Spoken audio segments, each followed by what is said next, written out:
Téléspectateurs de Horizon 3, bonsoir et bienvenue dans ce rendez-vous 100% santé. Alors ici, nous parlons de différentes pathologies. Pour cette édition de votre émission Bien-être, nous allons une fois de plus plonger au cœur des questions de santé mentale en faisant cette fois-ci un focus sur la schizophrénie. Eh bien, de quoi s'agit-il? La réponse est dans cette émission.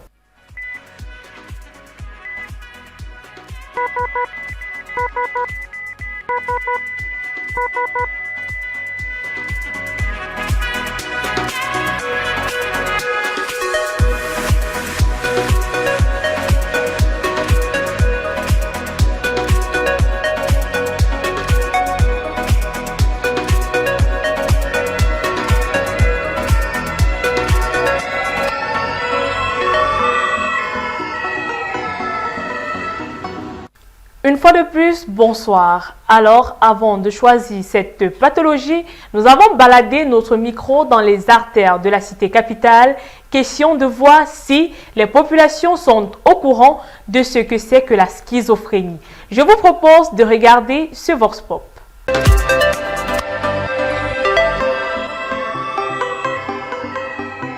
La schizophrénie me dit quelque chose, mais je ne sais plus de quoi ça résulte vraiment.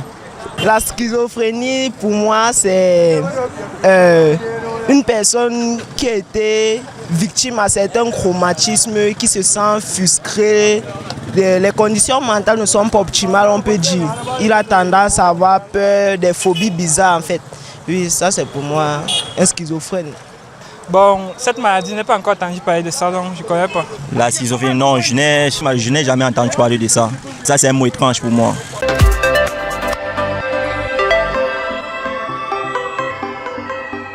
Après avoir suivi le Vox Pop, c'est quoi réellement la schizophrénie? Quelles sont les causes de cette pathologie?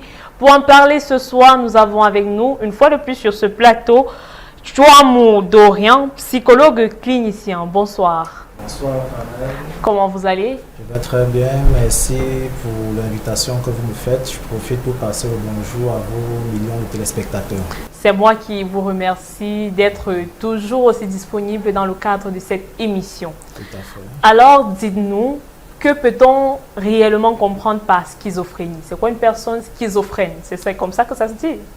Déjà, la schizophrénie, il est mieux de parler du spectre de la schizophrénie. Parce que la schizophrénie, le spectre de la schizophrénie regroupe un ensemble de troubles mentaux, généralement graves, qui se caractérisent par des anomalies dans au moins un des 5 domaines suivants que je vais énumérer. Premièrement, on a des idées délirantes. Vous allez vous rendre compte que la personne schizophrène a souvent des pensées de persécution. Il va vous dire « tel me poursuit », telle personne veut me faire du mal, je suis le fils de tel, je suis un grand ministre, j'ai été ceci. Vous avez des idées délirantes, des anomalies au niveau des idées. Oui. Le deuxième domaine qui est touché, c'est le domaine des perceptions. Vous aurez des hallucinations qui peuvent être auditives. Vous allez voir souvent ces personnes vous dire, quelqu'un m'appelle, j'entends des voix, je parle avec des gens, ils parlent avec des gens dont personne ne voit.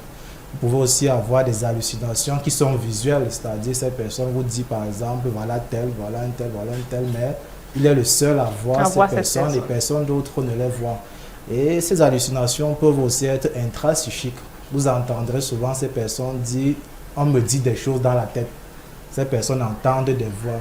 Telle personne m'a dit d'aller commettre tel acte, telle personne m'a dit de vous dire telle autre chose. Ce sont des hallucinations intrapsychiques. Et ces hallucinations peuvent aussi être synesthésiques. Vous allez souvent entendre ces personnes vous dire « j'ai l'impression que quelque chose marche sur mon corps » ou bien « j'ai l'impression que mon visage est déformé » ou bien « j'ai des boutons à tel endroit » pour vérifier et il n'en est rien. Chez nous, en Afrique, quand une personne se comporte comme ça, on nous dit qu'elle est possédée. Justement, c'est une des manifestations de la schizophrénie. Donc ça, c'est le deuxième domaine qui peut être touché, les perceptions. Oui. Une autre anomalie peut survenir dans le domaine de la pensée et du discours. Vous allez souvent voir ces personnes ont des propos incohérents. C'est-à-dire, vous conversez ensemble, mais ils passent du coq à l'âne. Ce qu'il dit entre parenthèses n'a pas de logique. N'a pas de logique, ça n'a pas de sens. Il y a une altération du lien grammatical, c'est-à-dire peut dire des choses qui ne sont pas liées par la logique. Certaines personnes inventent un paralangage, un discours qu'il est le seul à comprendre. Vous pouvez être en train de causer, prononce des mots, des paroles dont vous ne comprenez absolument rien. C'est le troisième domaine qui est touché, c'est-à-dire le domaine de la pensée et du langage. Mais il y a un quatrième domaine qui est touché et qui est souvent le plus manifeste, celui du comportement. Oui. Vous allez observer une bizarrerie comportementale. À un certain moment, vous pouvez observer la personne peut se dénuder, c'est-à-dire se mettre nue en plein carrefour, ou bien revêtir des vêtements sales, des vêtements inappropriés, ou bien avoir des gestes répétitifs, des stéréotypies, des gestes en parfait décalage avec la norme dans la société où il évolue. Et on a un dernier symptôme qui est touché lorsque un patient est atteint de schizophrénie, sont des symptômes négatifs. On va observer des symptômes négatifs chez le patient. Les symptômes négatifs renvoient à une altération ou une diminution de l'expression émotionnelle, cognitive ou comportementale. C'est-à-dire le patient peut à un moment donné être replié sur lui-même. C'est-à-dire qu'il peut s'asseoir une journée à un endroit, il ne fait rien, il ne parle avec personne, il ne s'alimente pas. Il ne répond pas aux salutations, il ne réagit pas aux sollicitations de son environnement, il n'éprouve aucun plaisir. Vous lui annoncez une bonne nouvelle, il ne réagit pas, une mauvaise nouvelle, il ne réagit pas. Donc en fait, les troubles du spectre de la schizophrénie se caractérisent par des anomalies ou des altérations dans ces 5 domaines principaux. Alors, quelles sont les causes de ce trouble-là? Généralement, l'étiologie, comme dans tous les troubles mentaux, l'étiologie est multifactorielle. Donc, il y a plusieurs hypothèses comme ça qui ont été avancées. La première, généralement, elle est génétique. Elle est génétique, ça veut dire qu'il y a une vulnérabilité génétique concernant les patients atteints de ce trouble. Généralement, lorsque vous avez un proche qui a été atteint de ce trouble par le passé ou qui est atteint de ce trouble, vous avez plus de chances de développer cette pathologie à l'avenir. Et plusieurs études ont montré que le risque est de 40% chez les jumeaux monozygotes lorsque l'un a déjà fait la maladie, ou bien lorsque l'un fait la maladie. Et il est de 10% chez les jumeaux dizygotes et de 5% lorsqu'on a une mère qui a été atteinte de schizophrénie. Contrairement à 1% dans la population générale. Donc, c'est-à-dire la première hypothèse est d'abord génétique. Même si elle n'est pas plausible et confirmée à 100%, mais il y a cette vulnérabilité génétique qui est retrouvée dans les troubles du spectre de la schizophrénie. Une autre hypothèse qui est de plus en plus développée porte sur des anomalies au niveau de la chimie du cerveau.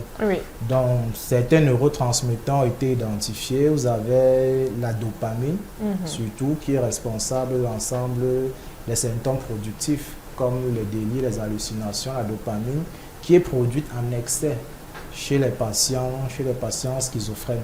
Il y a aussi d'autres neurotransmetteurs comme le glutamate et la sérotonine qui ont des dysfonctionnements. Mais ces dysfonctionnements sont plus prégnants chez les patients schizophrènes. Et enfin, une autre hypothèse est neurodéveloppementale. Un neurodéveloppemental, c'est-à-dire on postule une anomalie dans le développement normal du cerveau. Ce qui fait que le patient schizophrène, en grandissant, a un cerveau qui s'organise, qui fonctionne et qui se développe différemment des patients qui ne sont pas atteints de ces différents troubles. Maintenant, toutes ces hypothèses et toutes ces vulnérabilités sont potentialisées par des facteurs de risque de stress psychosociaux qui sont généralement communs à toutes les maladies mentales. Ce sont les facteurs de stress majeurs comme le décès d'un parent, le décès d'un conjoint, des périodes de chômage prolongées, la maltraitance et certains autres risques psychosociaux que nous connaissons et que nous rencontrons tous au quotidien. Justement, en parlant de décès, on a souvent vu des personnes qui, après un décès, vont vous dire qu'elles communiquent avec la personne décédée, elles reçoivent des messages de la personne décédée, elles voient cette personne dans tout ce qu'elles sont en train de faire. Et puis, nous, on va dire que c'est la possession, il faut aller à l'église. Donc, on peut prendre cela comme la manifestation d'une pathologie comme la schizophrénie. Oui, justement, ces moments de stress intense sont propices au déclenchement de la schizophrénie. Ou lorsque le patient est déjà stabilisé, ces moments de stress intense sont propices aux rechutes. Oui. Aux rechutes chez un patient qui avait déjà été stabilisé. Donc, toutes ces vulnérabilités, qu'elles soient génétiques, biologiques ou neurobiologiques, sont potentialisées par des facteurs de stress extrême qui feront en sorte que par moment, un patient qui a déjà été stabilisé peut rechuter. Ou bien un patient qui a toutes ces vulnérabilités, lorsqu'il est soumis à ces facteurs de stress extrêmes, peut développer la maladie. D'accord. Au niveau de l'espérance de vie, étant donné que c'est une maladie qui vient avec beaucoup de stress, des difficultés sociales, est-ce que ces patients ont moins de chances de vivre longtemps par rapport aux autres personnes? Oui, généralement, l'espérance de vie de patients atteints de troubles du spectre de la schizophrénie est plus réduite relativement à la population générale. Parce que la schizophrénie vient justement avec beaucoup de comorbidités et surtout beaucoup de comorbidités somatiques. Vous allez voir que ces patients sont plus à risque de développer des maladies cardio-métaboliques, comme le diabète, l'hypertension, l'obésité, qui entraîneront à la longue un risque de mortalité accru. Et on observe aussi que parmi ces patients, le taux de suicide est plus élevé qu'en population générale. Ce qui fait que de façon globale, les patients atteints de schizophrénie ont une espérance de vie moindre par rapport à la population générale. Docteur, alors, M. Chouamou, dites-nous, quel est l'examen clinique ou alors quels sont les différents examens cliniques qui permettent d'établir un diagnostic? Déjà, les troubles du spectre de la schizophrénie ne se diagnostiquent pas par des examens biologiques ou par imagerie médicale. Le diagnostic est essentiellement clinique, c'est-à-dire qu'il repose sur le jugement clinique du médecin, qui va se baser sur un ensemble de signes et de symptômes évocateurs de cette maladie. Il n'y a pas d'examen biologique, il n'y a pas d'examen radiologique qui permettent au moment actuel de poser un diagnostic de schizophrénie. D'accord. Pour mieux comprendre cette pathologie, nous avons essayé de réaliser un reportage sur la question. Je vous propose de regarder avec nous ce reportage et on vous revient juste après.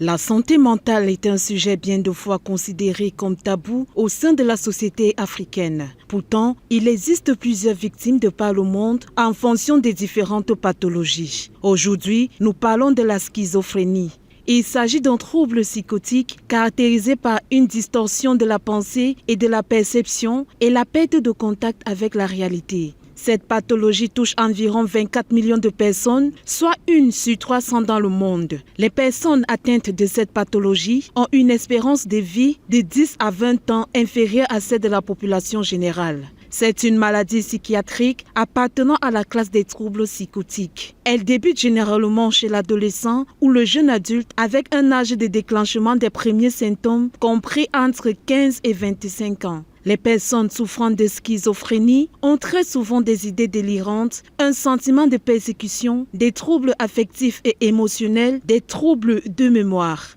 Les choses qui ont commencé à me déranger en premier étaient l'insomnie. J'avais du mal à rester concentrée, même à tenir une conversation. J'avais cette impression-là qu'on m'écoutait qu'on pouvait m'entendre, qu'on m'observait en fait dans le métro. Ça a commencé en fait par ces petites voix, en fait, t'es nul, tu ne sers à rien. Et au fur et à mesure, en fait, que ça s'est aggravé. L'ensemble de ces symptômes crée un véritable handicap chez le malade, ce qui multiplie le risque de mourir précocement. Malgré les difficultés à établir un diagnostic, des traitements existent pour aider les patients.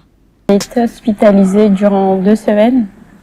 Et pendant ces 2 semaines-là, je m'étais dit, je suis là, c'est pour guérir, c'est pour aller mieux. Et j'étais entourée par les médecins aussi. et par ma famille. Et on m'a prescrit un antipsychotique que je prends une fois par mois. Il y a l'infirmier qui passe à la maison et qui nous fait l'injection. Après l'injection, on est tranquille pendant 28 jours. Je préfère plus ça que prendre des traitements médicamenteux, en fait, à voie orale. Je tolère bien les médicaments. J'ai pas d'effets secondaires. Depuis que je prends les médicaments, j'entends plus rien. J'ai plus d'hallucinations. Je me sens bien, je suis en forme et j'ai même commencé une formation, en fait. Je reste attentif, je peux tenir une conversation avec d'autres personnes, donc tout se passe bien. Au-delà de la prise des médicaments, les patients doivent également éviter toute forme de drogue. J'ai arrêté de fumer du cannabis. Le fait d'avoir arrêté, en fait, m'a permis d'aller beaucoup plus mieux. Je pouvais être avec des amis et on me proposait de fumer et je refusais, en fait, à chaque fois. Et maintenant, on me propose plus quand je sors, quand je suis avec des amis. Ils savent maintenant, en fait. En plus de ça, je leur ai expliqué que j'étais malade. Recourir à l'éducation thérapeutique est également un moyen efficace pour lutter contre cette pathologie. On m'a proposé d'intégrer un groupe d'éducation thérapeutique. Pendant, en fait, l'éducation thérapeutique, j'ai rencontré des jeunes qui avaient les mêmes symptômes, les mêmes maladies que moi. Et ça m'a permis de me sentir en fait mieux. Je me suis dit que j'étais pas toute seule, qu'il y avait d'autres personnes aussi qui étaient dans la même situation que moi, qui vivaient les mêmes problèmes, qui avaient les mêmes problèmes que moi. Et ça m'a beaucoup aidée en fait. Et à chaque fois que je sortais en fait de là, des séances d'éducation thérapeutique, je me sentais bien. Je me disais en fait que je rentrais en fait à chaque fois dans la réalité. À chaque séance, je rentrais en fait de plus en plus dans la vraie réalité parce que la réalité que j'avais avant, c'était une fausse réalité en fait. Sortir de la schizophrénie est donc possible à condition de suivre de façon pointilleuse le traitement.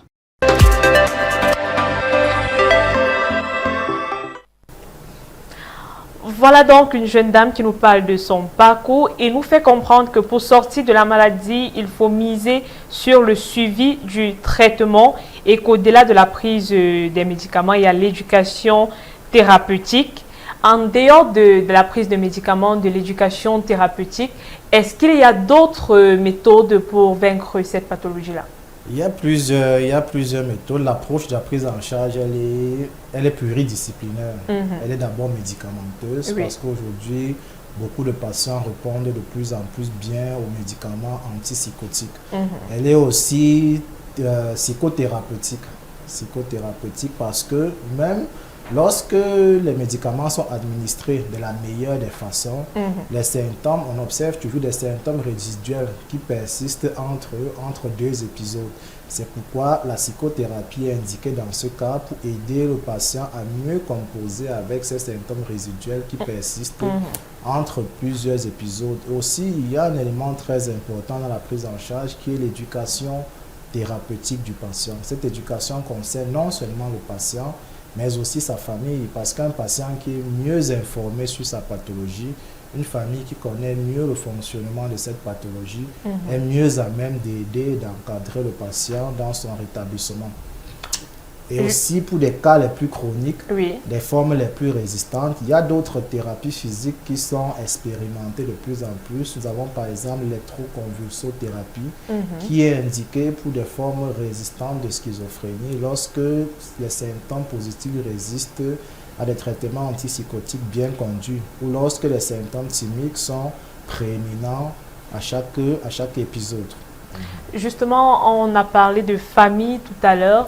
Lorsqu'on a en face de nous une personne schizophrène, quels sont les comportements à ne pas adopter? Déjà, lorsqu'on a en face de nous une personne schizophrène, il faudrait développer beaucoup d'empathie. Il devrait développer beaucoup d'empathie, être surtout patient. Parce qu'il faut comprendre que le schizophrène, lui, il est dans son monde. Le schizophrène est dans son monde, même si nous pensons qu'il est au-delà du normal, mais le schizophrène est dans son monde, il a sa façon de voir, de comprendre les choses et de raisonner. La façon la plus adaptée pour vivre avec un schizophrène, c'est d'essayer d'entrer dans son monde, d'essayer de le comprendre, de lui donner la possibilité de s'exprimer, recueillir son point de vue et surtout expérimenter ce qu'il vit. Parce que généralement, même lorsque les symptômes sont aigus, il y a des périodes où la conscience revient un peu en elle-même. Et durant cette période, le patient est capable de vous exprimer son ressenti, son point de vue, ce qu'il voudrait, etc. Donc lorsqu'on a un patient schizophrène, la première des choses d'abord, c'est d'être assez patient avec ce genre de malade et être beaucoup empathique.